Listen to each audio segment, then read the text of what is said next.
बहरहाल इस तरह के सारे रिस्क तो मैंने पहले ही जहन में रखे हुए थे। मैंने केदारनाथ से बातचीत जारी रखी।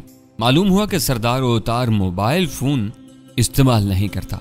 हाँ, हवेली में एक फोन लाइन मौजूद है, लेकिन वो 2-4 रोज से खराब पड़ी है। मेरे खरीदने पर यह खुशगवार इंकिशाफ हुआ कि केदारनाथ के पास एक मोबाइल फोन मौजूद है। मैंने उससे दरख्वास्त की कि उसने मुझे एक कॉल करने की इजाज़त दी थी। मैं मोबाइल लेकर छोटे कमरे में चला गया जो बापू के कमरे के साथ था और मेरे सोने के लिए मुख्तस था। मैंने दरवाज़ा बंद करके जगत सिंह के छोटे भाई गोविंदर का नंबर मिला। मुझे तवक्का थी कि वो बड़े भाई के घर ही में होगा। वहाँ उसे दिलगी के लिए बहुत कुछ मिल रहा था। दूसरी तीसरी बेल पर कॉल रिसीव होगी। हेलो, कौन? गोविंदर की आवाज़ उभरी। वो कदरे हाँपा हुआ था। हेलो गोविंदर, मैं सादिक बोल रहा हूँ। मैंने तभी आवाज़ में कहा, सादिक भाई कहाँ हो तुम? हम अभी थोड़ी देर पहले तुम्हारी ही बातें कर रहे थे।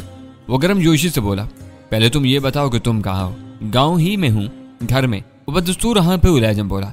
उसके हाँपने की 2 ही वजूह हो सकती थी। आशा उसके आस पास मौजूद थी और अपने शबाब से उसकी तन्हाई को चमका रही थी, या फिर वो ढारे के अंदर अपनी देहाती जिम में हाथ पांव चला रहा था। मेरा यह दूसरा अंदाजा दुरुस्त साबित हुआ, क्योंकि जगत सिंह भी घर ही में था। पस मंजर में जगत की आवाज़ सुनाई दी। वो गोविंदर से पूछ रहा था कि किसका फ़ोन है। सादिक भाई का है, पता नहीं कहाँ से बोल रहे हैं। गोविंदर ने जगत को जवाब दिया। मैंने तेजी से कहा, गोविंदर मेरे पास ज़्यादा वक्त नहीं, तुम ज़रा जगत भाई को फ़ोन दो। चंद सेकंड बाद मोबाइल फ़ोन पर जगत की भराई हुई आवाज़ उभरी। मैंने कहा, जगत, मैं सरदार अवतार की हवेली में हूँ, मुझे तुम्हारी मदद की फौरी ज़रूरत है। वो बिला तवक्कुफ बोला, बादशाहज़ादे, तुझे कहा तो है कि आपा यारों के यार हैं। बता किस दरिया में छाल मारनी है और किस ओखड़ी में सर देना है। नहीं यार, अभी कोई बड़ी छाल नहीं मारनी, बस एक छोटी छलांग लगानी है और मुझे उम्मीद है कि तुम लगा लोगे। कल दोपहर के बाद फरीदकोट से एक मियाँ बीवी बस पर बैठ कर आएंगे और तरशोला मोड़ के पास नहर के पुल पर उतरेंगे।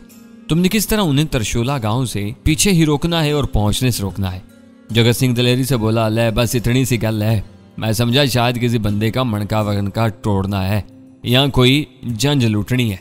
तो और तुम बताओ, वो पति पत्नी हैं कौन और क्या करना है उनके साथ? मैंने जगत को तफसील बताई और साथ ही ये भी कहा कि इन्हें कोई नुकसान नहीं पहुंचना चाहिए। बस वो कुछ ऐसा करे कि ये मियाँ बीवी 3-4 दिन के लिए तरशोला ना आ सके और ना किसी से रब्ता कर सके। वो हंसकर बोला, यार तुम कहोगे तो कयामत तक तरशोला नहीं आ सकेंगे।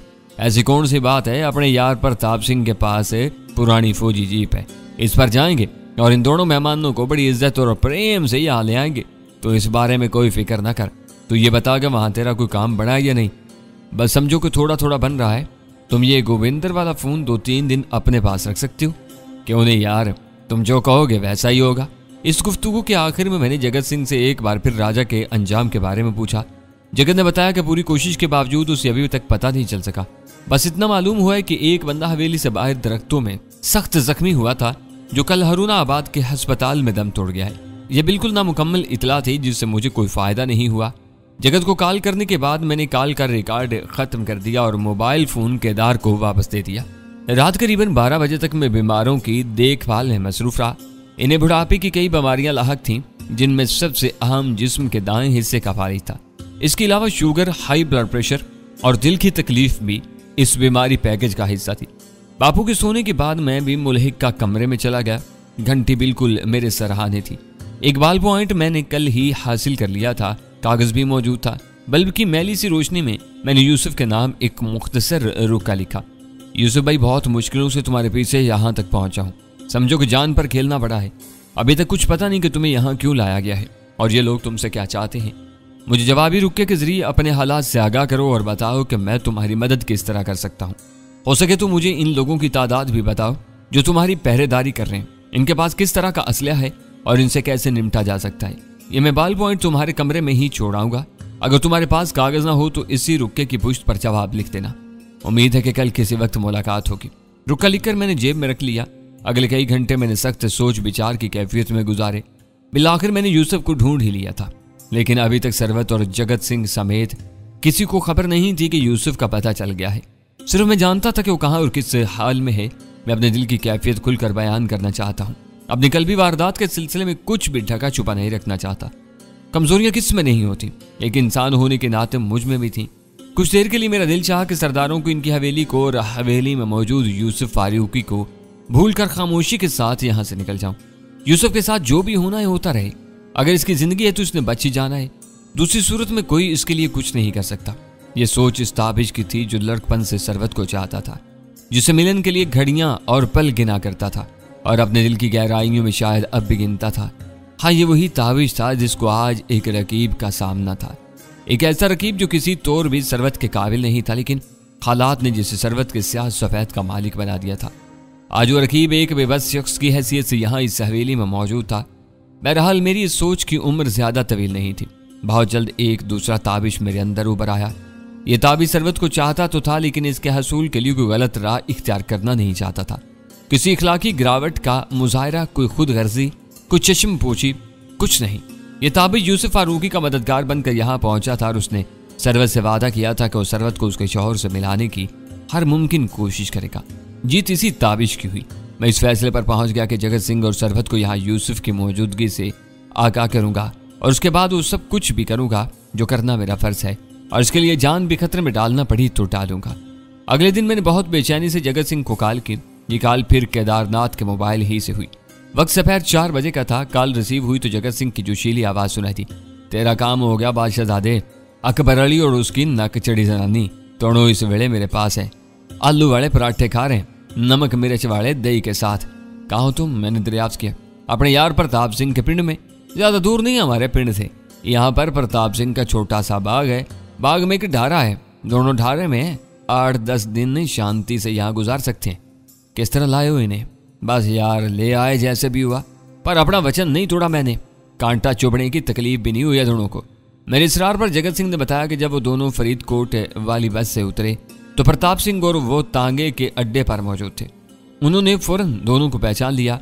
उन्होंने अकबर अली को बताया कि वो सरदार ओतार का मुलाजिम है और तशोला पिंड से इन दोनों को लेने के लिए आए हैं। वो दोनों पुरानी फौजी जीप में बैठ गए। इसके बाद जगत और प्रताप के लिए कोई मसला न रहा। जगत के पास 4.38 का पिस्तौल मौजूद था। उसने मियाँ बीवी को खामोश रहने की धमकी दी और बासानी मंजिल पर पहुंच गए। जगत सिंह की कारकर्दगी तसल्ली बख्श थी। मुझे खुशी महसूस हुई कि मुझे ऐसी अजनबी जगह पर ऐसा बेलोस मददगार मिल गया है। कम अज कम वो अभी तक तो बेलोस ही था। मैं जगत से कहा, जगत प्यारे, अब तुझे एक और काम करना है। और बादशाहजादे, और तू पूछा ना कर, बस काम बताया कर। वो हस्बे मामूल गर्म जोशी से बोला, सरवत को किसी तरह यहाँ पहुंचाना है, लेकिन वो सरवत के तौर पर नहीं, सुरैया के तौर पर आए, यानी अकबर अली की नर्स बनकर। मैं समझ गया, सब समझ गया। कब आना है छोटी बहन को वहाँ? कल शाम से पहले पहले आ जाए तो ज्यादा अच्छा है। अच्छा तू ऐसा कर बादशाहजादे, छोटी बहन को अपनी जुबानी सारी बात समझा दे। इसने कौन से कपड़े पहनने हैं, अपने साथ क्या लाना है, वगैरह वगैरह। बाकी उसे वहां पहुंचाना मेरा काम है। पर एक बात है, वो औरत ज़ात फरीदकोट से अकेली आती हुई कुछ ओपरी नहीं लगेगी। तुम एक बात भूल रहे हो कि वो आम औरत नहीं, पढ़ी लिखी नर्स के तौर पर आएगी। वो जब बस से उतरेगी तो मैं तांगे के अड्डे से उसे ले लूंगा। तुम चाहो तो बस पर आगे चले जाना, चाहो तो उतर कर वापसी की बस पर बैठ जाना। ठीक है, जगत ने कहा। तुम ऐसे करो कि ठीक 2 घंटे बाद फिर कॉल करो। मैं इस वेले घर में हूँगा। तुम्हारी गल छोटी बहन से करा दूंगा। 2 घंटे बाद फोन पर मेरी बात फिर जगत सिंह से हुई। जगत सिंह ने फौरन सरवत को फोन पर बुला लिया। सरवत, मेरी आवाज पहचानते ही सरवत बेचैन होगी। ताबिश, आप कहाँ हैं? मैं बहुत परेशान हूँ आपके लिए। इस अजनबी जगह आपके सिवा मेरा कोई सहारा नहीं। आप अपना बहुत ख्याल रखें प्लीज। घबराओ मत, हम दोनों एक दूसरे के लिए अपना ख्याल रखेंगे। तो मेरे पास आने की तैयारी कर लूँ। सरवत को थोड़ा बहुत तो जगत ने बता दिया था, बाकी मैंने उसको गोश गुजार कर दिया। वो बड़ी मामला फहम थी। 2-3 मिनट के अंदर सारी बात समझ गई और तफसील भी जान गई। जब मैंने उसे बताया कि यूसुफ यहाँ हवेली में मौजूद है और मैं उससे मिल चुका हूँ, तो वह हैरान रह गई। उसकी आवाज़ में एक मुसरत आमेज लर्जिश नमूदार हुई और मुझसे बहुत कुछ पूछना चाहती थी, मगर मैंने उसे बताया कि मेरे पास वक्त कम है और मैं किसी दूसरे के फ़ोन से कॉल कर रहा हूँ। मैंने सरवत से बात करने के बाद फिर जगत से बात की और उससे कहा कि वो मेरे लिए एक मोबाइल फ़ोन का इंतज़ाम करे और जब सरवत यहाँ आए तो मोबाइल साथ ले आए। अगले रोज़ 10 बजे के करीब ही केदारनाथ नमूदार हो गया। मैं इस वक्त नाश्ते के लिए बापू का मुंह हाथ धुलवा रहा था। बाबा नानक चंद की बहुत बड़ी तस्वीर कमरे में लगी थी। बीमार बापू जब भी उस तस्वीर की तरफ देखते थे तो उनकी बुझी हुई आंखों में अजीब सी रोशनी उभर आती थी। वो गाहे बगाहे मुझसे बातें भी करते रहते थे। उनकी बातों से पता चलता था कि उनकी किसी पोती यानी सरदार ओतार की बेटी की शादी होने वाली है और ये शादी चंद रोज ही में अंजाम पा जाएगी। हवेली में शादी की तैयारियां हो रही थी। मैंने खुद भी देखा था। हवेली की मुलाजमाएं कमरों की झाड़ पूंछ और आराइश में मसरूफ रहती थी। मर्दाने की तरफ पक्की हवेली में रंग वगैरह भी हो रहा था। गाहे बगाहे मेहमानों की आमदोरफ्त जारी रहती थी। कल रात मुझे ढोलक की आवाज भी सुनाई दी थी। एक बाल्टूनुमा बर्तन में बापू के हाथ और पांव धुलवा कर मैं पानी गिराने गुसलखाने की तरफ गया। तो केदारनाथ नमूदार हुआ और उसने मुझसे कहा कि मैं फारिग होकर सीधा मर्दाने में आऊं, मेहमान की पट्टी बदलनी है। वो यूसुफ को मेहमान ही कहता था, लगता था कि उसे यूसुफ के नाम का पता नहीं। अंधा क्या चाहे दो आंखें। मैं तो खुद ही काफी देर से इस बुलावे के इंतजार में था। बापू के नाश्ते से फारिग होकर मैंने मेडिकल बॉक्स उठाया और केदारनाथ के साथ यूसुफ फारूकी की तरफ रवाना हो गया। हस्बे साबिक केदार ने एक चाबी के साथ यूसुफ के कमरे का दरवाजा खोला और हम अंदर दाखिल हो गए। यूसुफ ने मुझे देखा तो उसके चेहरे पर रौनक आ गई। वो पलंग पर नीम दराज टीवी यानी दूरदर्शन देख रहा था। मुझे देखकर उठा और मुझसे मुसाफा करने के बाद सोफे पर आ बैठा। उसकी चाल में हल्की सी लंगड़ाहट ने मुझे याद दिलाया कि उसकी टांग पर भी जख्म मौजूद है। यही जख्म तो था जिसने उसे पहले अस्पताल में और फिर जावा के जाल में फंसाया था। यह जख्म उसे रोड एक्सीडेंट के बाद होने वाली लड़ाई में आया था। बहरतौर अब उसकी टांग की हालत से लगता था कि यह जख्म बेहतर हो चुका है। असल मसला उसे कोहनी की ताज़ा चोट का था। मैं डिस्टिल वाटर लगा कर आराम से उसकी पट्टी खोली और जख्म साफ करके दोबारा दवा लगा दी। जख्म से अभी तक खून का रिसाव जारी था। मैंने पट्टी जरा जोर से बांधी और उससे कहा, जनाब मैंने पट्टी थोड़ी सी टाइट बांधी है ताकि ब्लीडिंग रुक जाए। अगर पट्टी तंग करे तो मुझे बता दीजिएगा, मैं इसको ढीला कर दूंगा।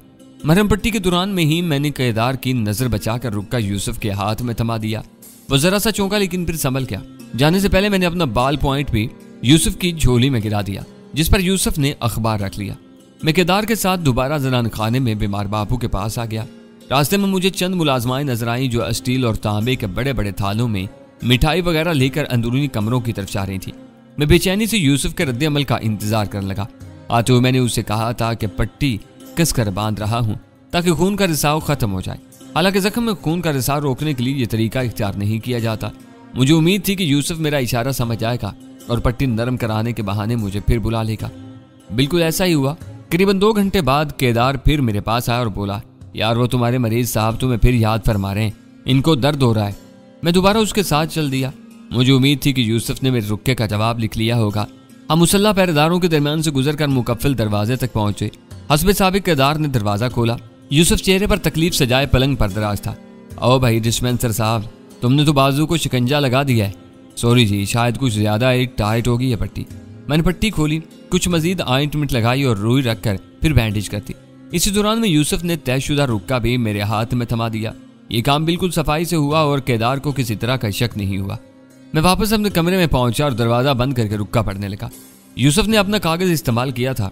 काफी साइज के एक सफ़े पर लिखा था, ताबिश भाई अस्सलाम वालेकुम। तुम्हें यहाँ इंडिया के इस गाँव में देखा तो अपनी आंखों पर भरोसा नहीं हुआ। सच पूछो तो मैं खुदकुशी का सोचने लगा था। तुम्हें देखकर फिर से जिंदगी की उम्मीद बन गई है। मेरी समझ में कुछ नहीं आ रहा कि मेरे साथ क्या हो रहा है। मैं अस्पताल से निकलने के कुछ देर बाद ही बेहोश हो गया था। जब होश आया तो मैं हारूना आबाद से काफी आगे आ चुका था और यहाँ बॉर्डर के पास एक पिंड में था। पिंड के चौधरी का नाम अनवर है और इसकी पीली हवेली पूरे इलाके में मशहूर है। इस पीली हवेली में मुझे 4-5 दिन रखा गया। यहाँ मैंने 1-2 ऐसी लड़कियां देखी हैं जो इंडिया के मशहूर अदाकाराओं से काफी मुशाबहत रखती थी। यहाँ चंद दिन पहले मेरे बाजू की नस में फिर एक इंजेक्शन लगाया गया, जिसके बाद मैं बेहोश हो गया। इसी बेहोशी की हालत में मुझे इस दूसरे गांव पहुंचा दिया गया। शुरू में मेरा ख्याल था कि मैं पाकिस्तान ही में हूं, लेकिन यहाँ इतनी कसरत से सिख नजर आए कि मैं समझने पर मजबूर हो गया कि बॉर्डर पार करके इंडियन इलाके में आ चुका हूँ। पता नहीं कि अब मेरे साथ क्या होना है। मुझे चौधरी अनवर ने कुछ नहीं बताया था, ना ये लोग यहाँ कुछ बता रहे हैं। चौधरी अनवर की हवेली ही में मेरे चेहरे पर यह जख्म भी लगाया गया, जिसके टांकों के 2 धागे तुमने कल निकाले हैं। जख्म लगाने वाली बात पर तुम हैरान हुए होगे। हाँ, ऐसा ही हुआ है।